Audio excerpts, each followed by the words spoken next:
subject နဲ့ဝင် RMS subject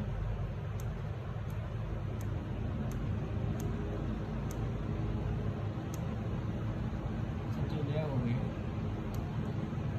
view ပြီးတော့ edit တဲ့ပြီးတော့ညာဘက်လေးကိုနှိပ်ညာဘက်လေးကိုနှိပ်ပြီးတော့1000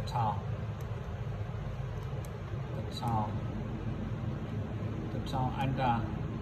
ပတ်ဖြစ်သွားပြီပတ်ဖြစ်သွားရင်ပြောင်းတင်တဲ့ဟာကိုရွှေ့မယ်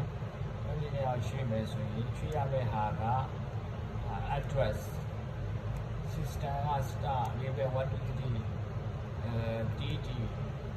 barrate 1920 barrate ကိုကြည့်မယ်1920မိုင်မပြောင်းဘူးparty က event ကိုမပြောင်းဘူးID ကိုပြောင်းမယ် ID ကိုပြောင်းဖို့အတွက်ဆိုရင်ညာဘက်များလေးကိုနှိပ်မယ်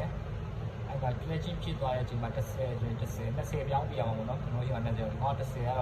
ပဲ okay လုပ်မယ်ဒါဆိုရင်ပြီးသွားပြီကျန်တဲ့ဟာတွေမပြောင်းဘူးပေါ့နော်ကျန်တဲ့ဟာတွေကမပြောင်း okay party R1 3 sequence party 600 appear secondary okay